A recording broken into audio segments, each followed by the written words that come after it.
Everybody. Well, I say this every time, but it's just true. I'm excited. We're pumped up. The Peterson's Farms podcast is back with another guest.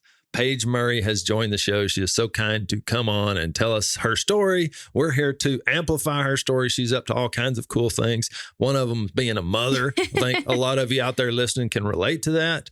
And there's going to be truths within her life that she can share, and we'll just put all of these things in perspective or give everybody another just thing to think about. I mean, I'm going to let you introduce yourself. I almost wanted to, but you'll do a better job than me. You know what all you're up to more than I do. Yeah. So Paige, tell us a little bit about who you are and what you're doing these days. Thanks, Neil. And I'm not sure how many cool things I have going on because it feels like mom takes center stage. And you've done a cookbook. Yes, you're on social media quite often sharing your thoughts about things. A post I saw recently was something just about how you feel like a failure as a mom sometimes. And you're like, oh man, I think that stuff is happening to everybody and dads too. Yeah. And I really enjoyed seeing, cool.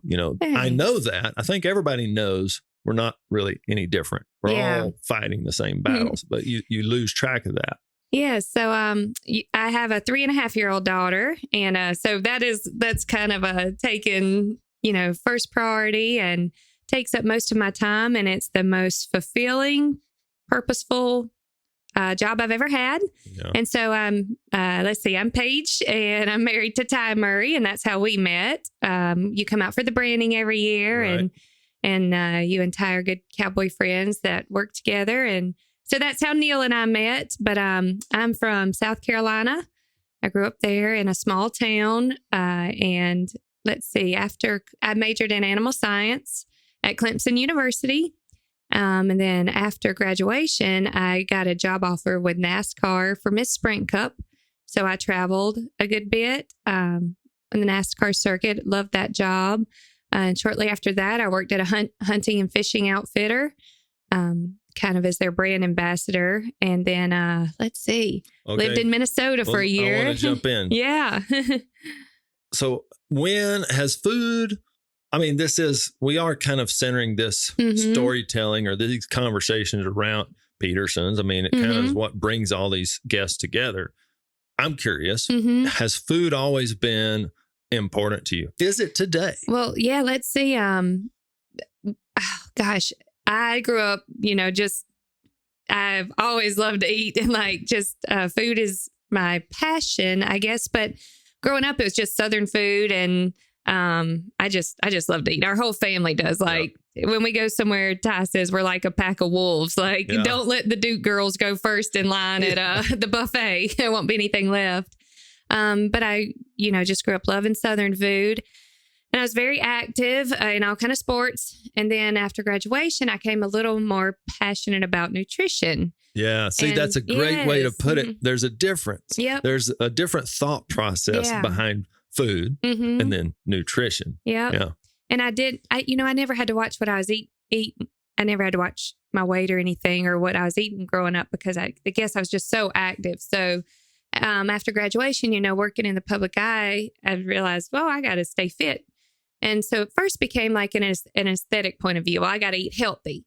So I don't get, so I stay fit for my job, and I was working as a model, and so that kind of is where I started eating healthier, but it was more from the aesthetic purpose. Well, then I just became really passionate about nutrition, and I love studying it. I wish I would have studied it in college, but at the time I didn't put that much thought into it and have the passion don't for we it. all kind of I wish go I would to college and then you leave and you look back and you think, I could have, even when I went to graduate school, I think I ended up dropping out before I ever got my master's. But I feel like if I'd have gone in and studied management or something like that instead of economics, I'd have probably... Something you enjoy. Yeah, been more inclined to finish it. It just got really statistical and mathematical. And I feel like when it's your passion, it doesn't feel like you're studying and it doesn't feel like work. And I feel like I've studied so much nutrition just on my own that I could have,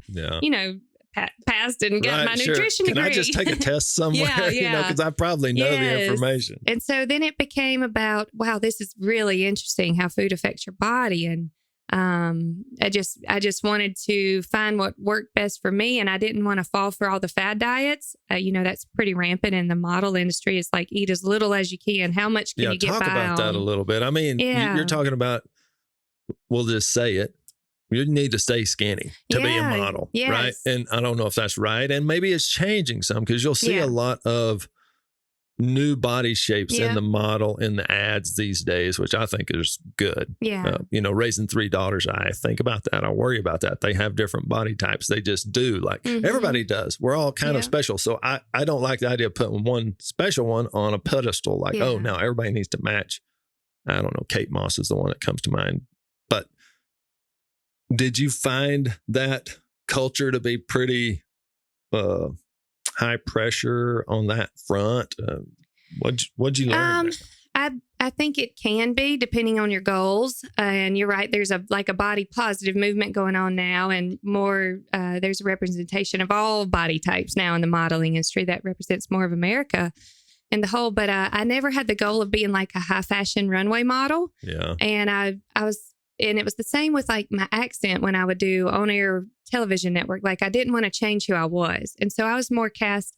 There's opportunities for different types of modeling, and whether you a fitness model or, the all-American girl. And so I really just focused on my health instead of, I didn't care to be that size 0 model trying to make it in the high fashion runway industry. That just wasn't a goal of mine. So I feel lucky. Like I found clients that worked with me. Like I was, Wrangler was a big client of mine. They're based in North Carolina. So I'd work with them. Bass Pro Shops, just a lot of great companies that, like the build I had and had to bring. So, I still wanted to eat though, to maintain my fitness and my health. And so it wasn't about how little I can eat, but how can I best nourish my body? And that's what I started to teach myself. And then I've always been active and loved to work out. And so these last few years I've been running more, and I want to have goals for myself to run a marathon. It's like, you have to nourish your body. Yeah. And with, when you guys came to me with Peterson's Farms, I was like, what a cool opportunity. And your vision and all for how you bring the meat to people is just, I think it's a focus on the health and quality of the meat, and it aligns with how I believe in my philosophy on eating healthy. Yeah.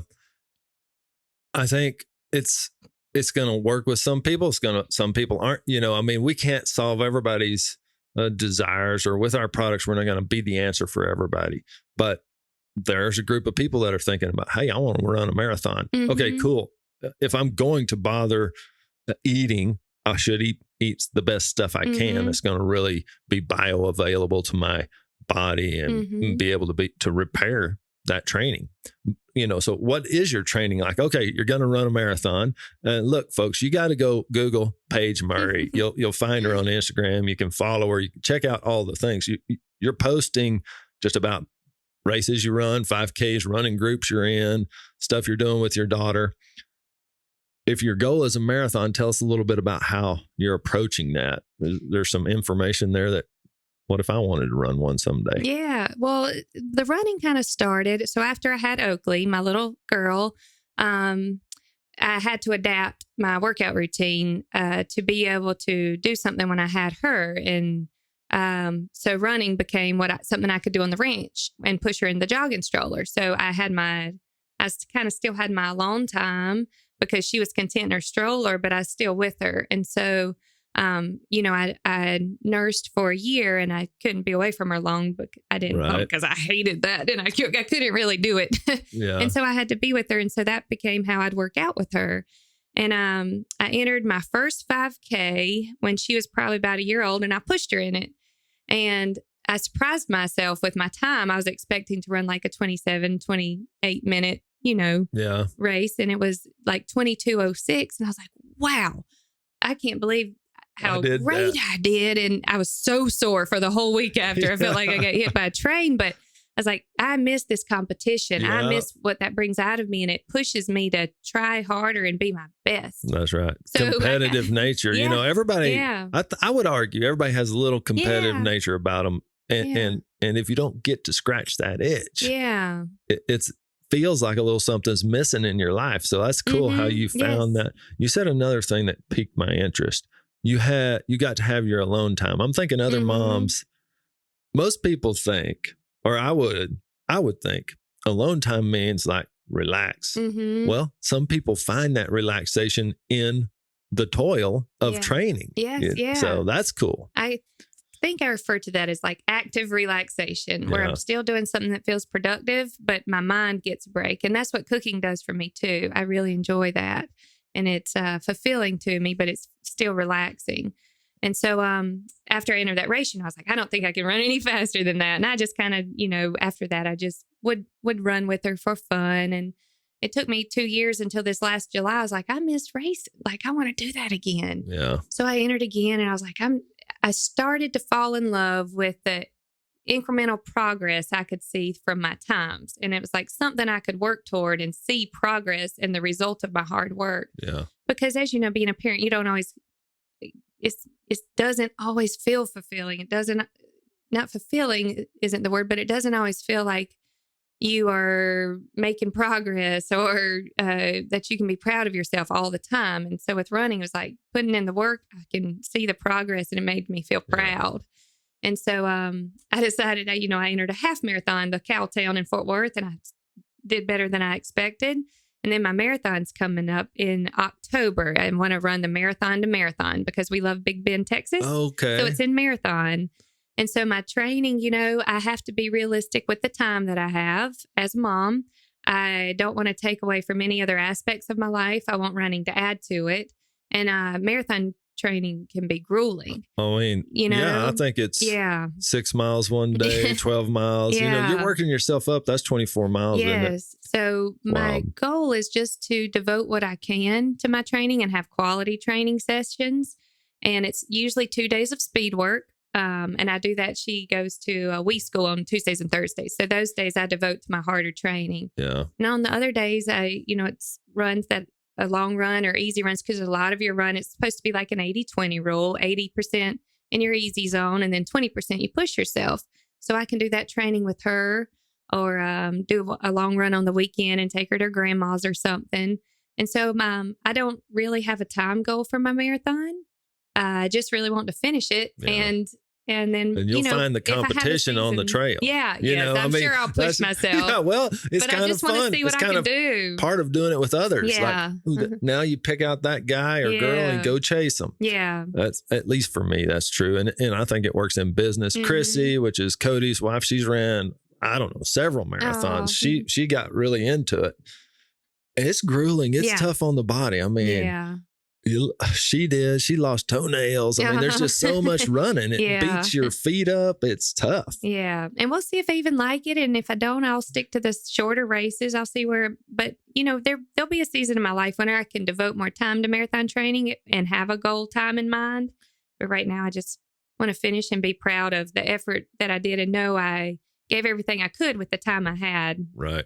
So I just I want to keep noodling on that. We've got time still, and I want to get to the cookbook and some of your thoughts there as well. But what do you think about, how do you think it affects Oakley for you? Like, I'm just curious. Do you think about her perspective in all this? Yeah. And so people have asked me, like, how do you work out with her? And it's just all she's ever known. Since I've had her, I'd pushing her in the jogging stroller for my workouts. And then when she got a little older, I'd have her in my gym and help. I, kind of had to let her entertain herself while I'd be on the Peloton or something. And so it's just what she's known. And she plays better in the gym, entertaining herself, than she does any other time of the day, because that's when she knows, I guess, she has to, and I'm not there to entertain her. And I think she just likes being with me. And what's really cool is, before several of the 5K races I've done, there's like a 1 mile fun run, and she enters it, and I hold her hand, and she runs the whole 1 mile by herself. Yeah. And she's so proud of herself. She looks forward to it. She likes being involved. And I like to think that she is seeing me dedicate myself to something and get results. And I hope that's passed along to her. Right. And I think she already it's feels getting proud. in there. Sure. Yeah. I think that goes in through osmosis, not really, but just being around that. I think it's partly why I love being around cowboys. There's so much good perspective and thoughts that I just pick up by being in that group. Right. And your kids do the same thing. Yeah. I mean, Stacy and I think about it a lot. Like, what are our kids learning from us that we're not even trying to teach them? Right. You know, we're just living. Right. I hope they see hard work. And I think your daughter's probably learning those things too, just because. Yeah. And it is interesting. And I don't ever feel like she has to feel like running is taking away my time with my mom. And that's something I've been very conscious about. I never want her to feel that way because she is my first priority. And so by including her, taking her on the runs, and then she stands with her dad, and, you know, grandparents come and cheer me on at every race. And she just has so much fun, like cheering for me and being there. And it's a fun thing to do with your child. Usually they had like an Easter egg hunt at the last 5K I did. So it's fun for her. Sure. I think find those communities of people that are like-minded and you enjoy. I mean, yours is a running group. The listeners might have a car group or anything, right? I mean, even around the food community, healthy lifestyle community, there's a lot of great groups of people to be involved with, from Whole30 to keto to, and you were talking a little bit about, you don't want to get on a fad diet. I think that's a great thing to explore too. So now let's transition to that a little bit. Talk about how you eat, what do you expect in your food? How do you cook? And cookbook. Yeah. So, with the fad diet thing, I think that can serve a purpose depending on your goal, and whatever works for you is what's going to be best, whatever you can stick to. I've done the macro counting, and sometimes I will revert back to that if I have a specific like body composition goal I want to get back to. If I need to lose a little bit of body fat and put on muscle, the macro helps keep me accountable for eating more protein. And with that, I feel like it's a good thing for people to do if they want to try the macro diet, because it teaches you what your food is composed of. And then you can go forward and you'll be more conscious about what you're eating and you don't have to track it, but you can eyeball it and say, this is, what I know what this is made of, a carbohydrate, how many protein, people or fat. Don't even know. That a potato is carbohydrates or that a steak is protein. And fat. Yeah. What do you think about fat? Are you scared of fat? No. Fat is so important, especially for women, for hormone function, having your healthy fats.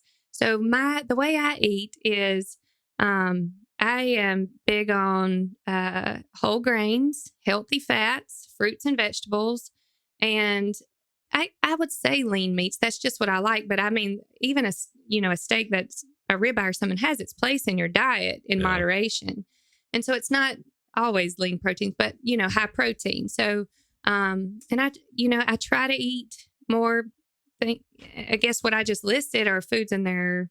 I don't even want to say like, there's not bad foods and good foods. Like a carbohydrate is a carbohydrate. Your body breaks it down, does not know, this is coming from an apple or this is coming from a piece of white bread or white rice. But the more nutritious your food is, the better you're going to feel. And so if you can fill your diet with highly nutritious foods, that's where, if you're eating white rice, it's going to give you carbohydrate, but it's not going to have the fiber. And so it's not necessarily whole foods, but just more nutritious, wholesome foods. Yeah. That's how I like to eat. And I'm not scared of fat. And then I feel like when I eat healthy most of the time, then I can afford to have the cookies and the foods that aren't as nutritious for you. But if you try to tell yourself not to eat them, you're going to think about them more, and then you're going to binge on them. Then you're going to feel bad. And then you're going to, all that internal it's a cycle conversation also, like you kind of almost start shaming yourself over it. Like, I suck. I knew not to do that, but I did it anyways. I think that stuff's really important for everybody. If you're listening, you just kind of think about that for a minute or two and think, okay, cool. Am I winning little promises I make to myself? And when you don't, do you shame yourself over it. Mm-hmm. I know I do. I mean, even this morning, I was thinking about getting up and going to work out. Yeah. 4:30 is when I need to get up to do that. Came around to 4 o'clock, turned my alarm off. Yeah. Yeah. And then I found myself later, after I did wake up, saying, man, I kind of wussed out. I should have went and done that. Well, you do that enough, you start kind of believing you're a wuss or you're not capable. Right. So I think it's important. I mean, I think you just live. Some people build that little at a time. Yeah. Over just years of wanting to do a thing. Yeah, I think small changes, internal motivation is big. And I think another reason I enjoy races is I like having a reason to train. So it's not like I got to work out just to do it. It's like, I'm going to work out so I can be faster in my next race. Right. So if you can find your why, you want to enjoy doing things. And then even with like building habits with exercise or with healthy eating habits takes time. So make small changes and it takes time, and then it becomes just part of your daily life. Yeah. And so if somebody wants to learn more about you, I know that you have a website, your cookbook. Tell everybody those, where they can find some more out about you. So my passion for eating healthy, but I'm still a Southern girl. So I called my cookbook Southern Fried Skinny Fied. So it's just more nutritious, healthier ways to prepare favorite Southern dishes. And just some of our favorite family recipes that are by nature healthy that I grew up eating. So my cookbook's on Amazon. There's a Kindle version or a paperback version. And I published that a few years ago. And it really just started as it was right at when, right the end of my pregnancy, right when Oakley was first born, and I was finishing my cookbook, and I was like, I want Oakley to have this because it's a bunch of family recipes one day. Yeah. And then I was like, oh, this is cool. I'm going to put it out there, and it's been fun to do.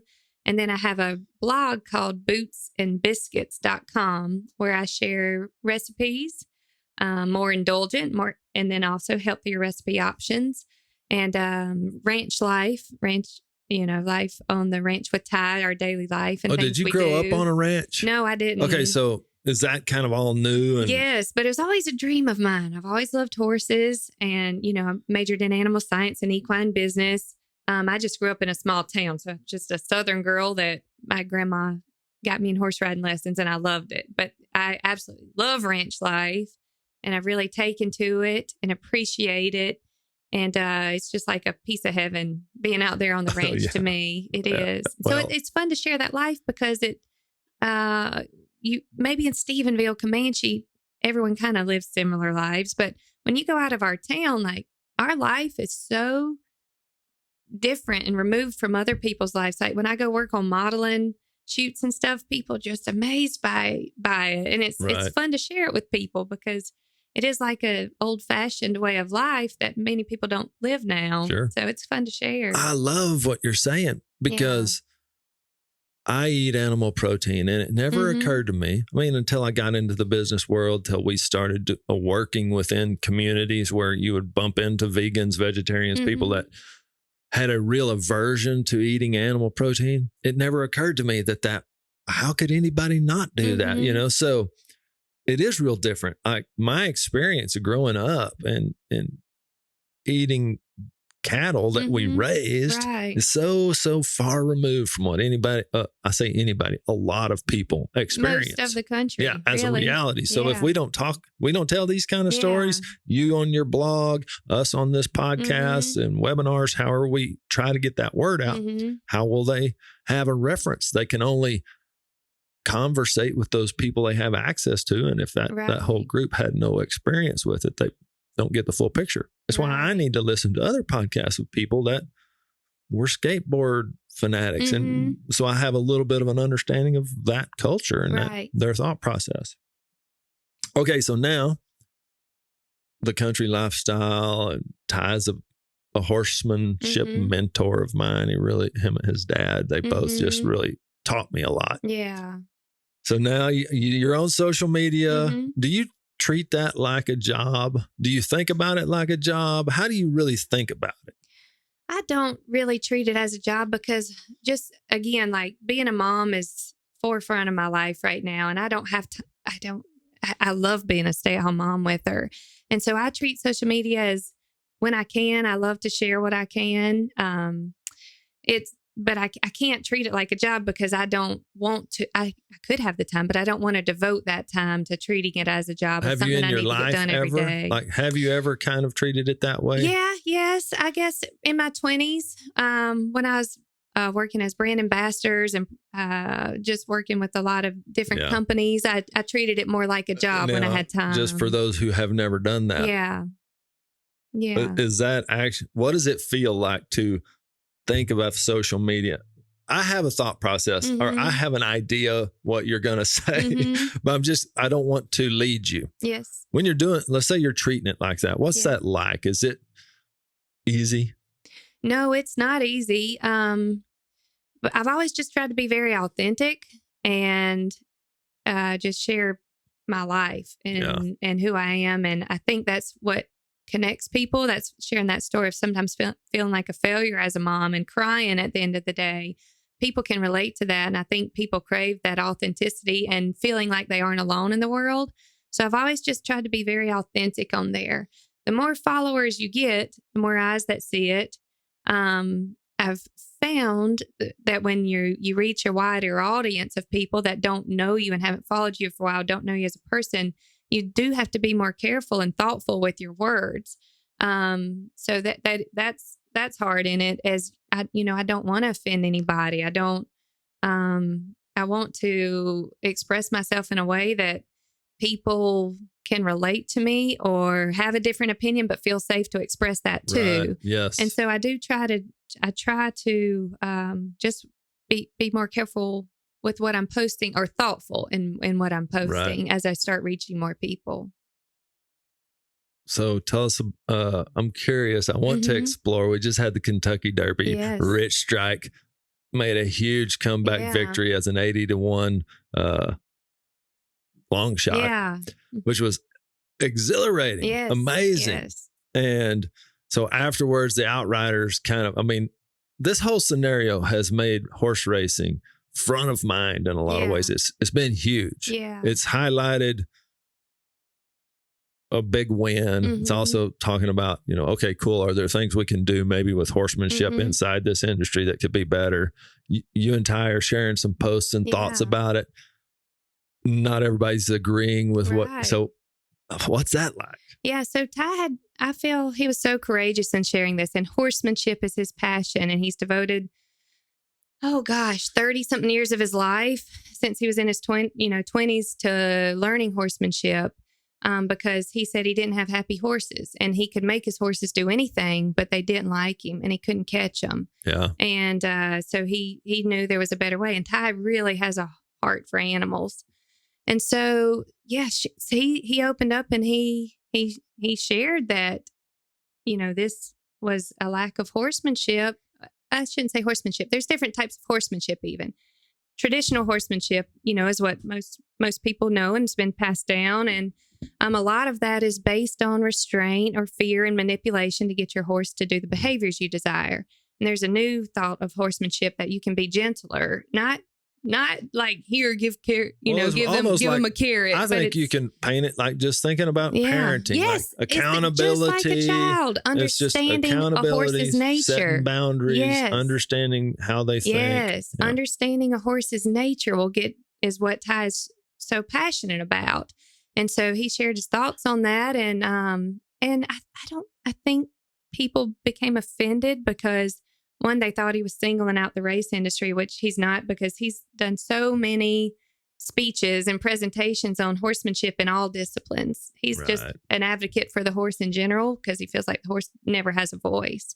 And so it's for all disciplines. And where Ty was saying is, he's like, I'm not the one that shined the light on this. This was on like the Super Bowl of horse racing's broadcast for the whole world to see. Yeah. And we do live in our bubble in the horse industry, not our bubble, but it's a small group compared to the whole public perception in the world. Totally. And so by caring about animal welfare, we are not going to do anything but elevates the public's perceptions of all of our sports, just like you guys care about the welfare of the meat products you provide. By raising them ethically, you are going to change the perception of maybe someone who doesn't eat meat for ethical reasons because they don't feel the animals are treated right. Right. And it's not about being one-sided and siding with PETA because you care about animal welfare, because everything I feel like has to serve a purpose, and nothing lives for free. And even speaking about, like, we're omnivores. We eat meat. We're made to eat meat, and meat is plant-based too as well. But so it's not like you're going to say, oh, I'm not going to eat meat because they're not treated. You can care about the welfare and still eat meat. Yeah. You can care about the welfare of these racehorses or horses in industry and still love the sports that they're in. So it's just about treating the animals fairly and in a way that they understand. And so Ty was prepared for the criticism he was going to receive. And he even said, why don't I just go out and enjoy my horses? He said, why am I bothering with this? He said, I don't have a dog in the fight. I'm not trying to make any money off this. I am not trying to be a clinician or sell horsemanship books or anything. He said, I said, well, Ty, if Tom Dorrance and Ray Hunt and these horsemen that you look up to had kept quiet and just enjoyed their horse, their knowledge wouldn't have been passed down for you to know now. I said, so you have to be courageous. And he stands behind everything he says. And I think I give you guys a big tip of the hat or pass you a rose just for, you have a platform, you've built it, you've both got some notoriety and some eyes watching the things you talk about. And that's where I think the rubber meets the road. Are you going to speak up when you know there's probably going to be backlash? Yeah. From what I think is just ignorance. Humans and social media kind of propagates it a little bit. They encourage there's just it's a lot easier to kind of get in a tit for tat on when you're not in front of somebody. When you're not in front of somebody's face. Yes. It's easier to type it out. Troll them or whatever they call it these days. So that was cool. I wanted the listeners to hear a little bit just about, like, when you have a platform and you could almost say the same thing goes for Colin Kaepernick or a lot of people that just decide to stand up for something. There are consequences to that. Sometimes there's awesome consequences. Sometimes there's negative consequences. Right. I know Ty. I mean, I'm watching the broadcast. We had gone to a Mother's Day weekend with my mom, Stacy's mom, my daughters, my wife. We were just having a blast. We caught a minute to watch the race in the hotel room. We were jumping up and down, excited. That was the coolest thing. And even they're just, the outriders got the horse back and the horse is biting him, which I didn't catch that immediately. I just saw him really jerking on the reins and kind of, it looked like he poked the horse's eye once. I'm like, man, he is roughing that horse up. So, and to go back to that, Ty said, if there was a need for this, if he was truly saving someone, if the horse was putting himself and other people in danger, that's what I wonder. Why didn't he just turn the horse loose? Yeah. I mean, well, Ty said it was, what's the rule? Do they have to control him by an outrider at that point, or just, Ty said it would be a different story if that was the case. But there's video clip of him going, the horse is just galloping out after the race, and he just goes up and immediately grabs him, and the horse isn't biting at that point. He's not looking for a fight. And Ty was saying, Rich Strike was not looking for a fight, but when you constrain a horse that doesn't understand what's going on, he's going to fight or flee, and his only choice was to fight. And when you pick a fight back with him on national TV, that's where it doesn't sit well. And Ty's not, he's not looking for any repercussions for the guy. He's nothing. All he wants is to share his knowledge. And so hopefully he doesn't like to see that happening when it can be prevented with just a knowledge of the horse. And to Ty's, what Ty was saying is, like, if he'd have just rode along beside that horse and there wouldn't have been a fight. It seems, I don't know the industry well enough. Like, I don't know.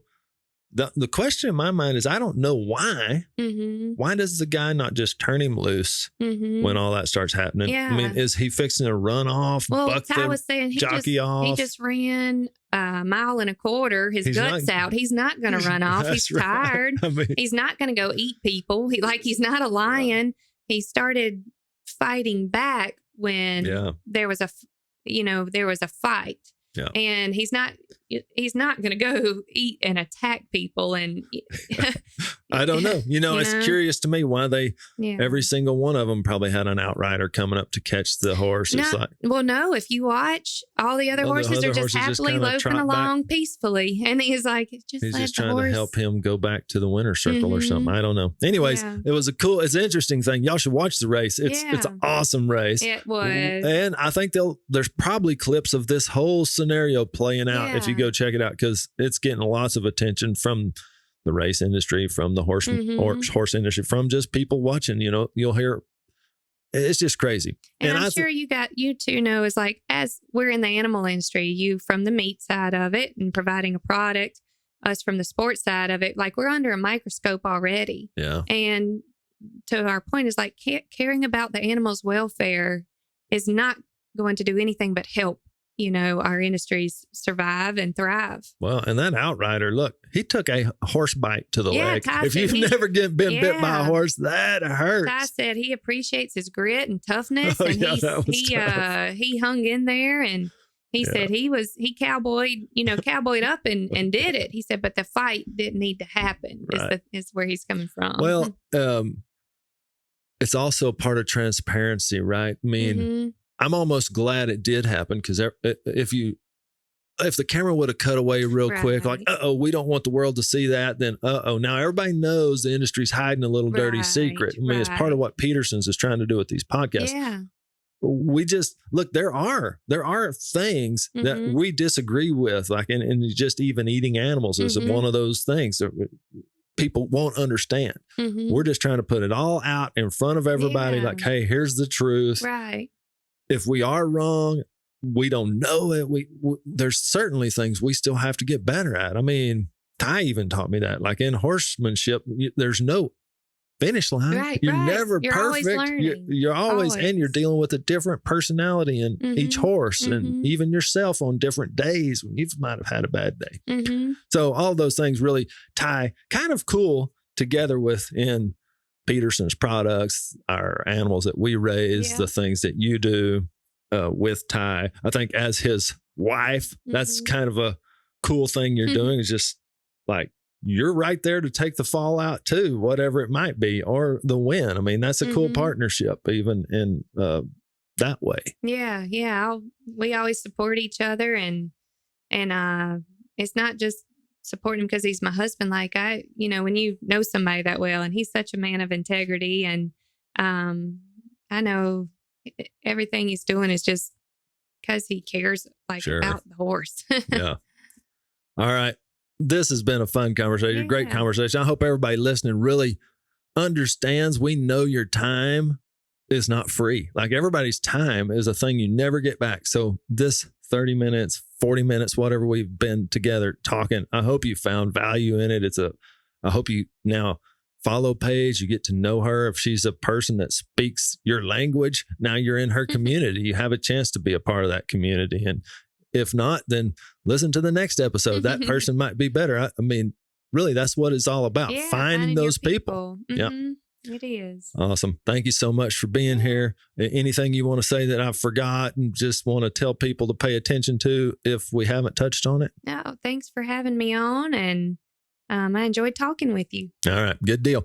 Everybody, come back next time. We're going to have somebody else that's going to tell us all about their perspective. So, and I keep saying the word perspective, they're just thoughts on lifestyle, healthy lifestyle, food, the better for you food industry, all those things. So come back. Thanks for listening.